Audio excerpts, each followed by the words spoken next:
नमस्कार, मैं हूं आपके साथ अभिषेक कुंडी। जब से बीजेपी को 240 सीटें मिली हैं तभी से छत्रप कुलाचे मार रहे हैं। कभी महाराष्ट्र तो कभी यूपी तो कभी राजस्थान में बवाल की खबरें आ रही हैं। ऐसे में राजस्थान में उपचुनाव होने वाले हैं और कहा जा रहा है कि अगर उपचुनाव में हार हुई तो भजनलाल शर्मा की मुश्किलें बढ़ जाएंगी।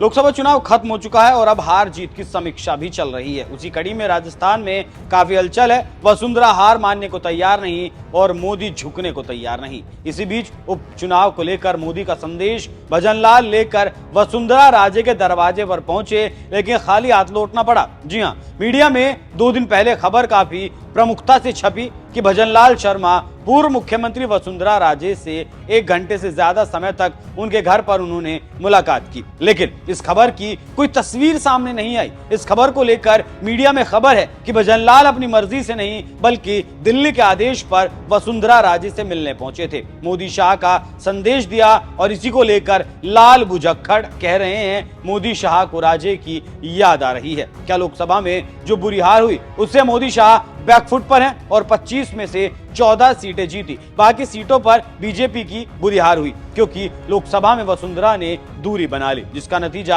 आपके सामने है। इसीलिए उपचुनाव से पहले मोदी वसुंधरा की मदद लेना चाहते हैं, लेकिन वसुंधरा ने इनकार कर दिया। इसके साथ ही साथ नजदीकी सूत्रों का कहना है कि जब दोनों नेताओं की मुलाकात हुई तो भजनलाल माफी के अंदाज में नजर आए और भजनलाल के कंधे भी झुके झुके नजर आए। तो इस बॉडी लैंग्वेज को आप पढ़ सकते हैं कि किस अंदाज में 2 नेताओं की मुलाकात हुई और इसका कारण क्या है। जयपुर और दिल्ली में कानाफूसी है कि लोकसभा चुनाव में वसुंधरा राजे से चोट खाने के बाद मोदी एक बार फिर उपचुनाव में चोट नहीं खाना चाहते, इसीलिए राजे से मदद लेने पहुंचे थे। जानकारी देते चलें कि राजस्थान में विधानसभा सीटों पर उपचुनाव होना है। ऐसे में भजनलाल जी अपनी कुर्सी को बचाने के लिए हाथ पैर मार रहे हैं ताकि किसी तरह इज्जत बच सके, लेकिन राजे हैं कि मानने को तैयार नहीं। जानकारों का भी कहना है कि उपचुनाव में जीत हासिल करना भजनलाल शर्मा के लिए अग्नि परीक्षा है। सीएम उपचुनाव में किसी तरह की चूक नहीं करना चाहते,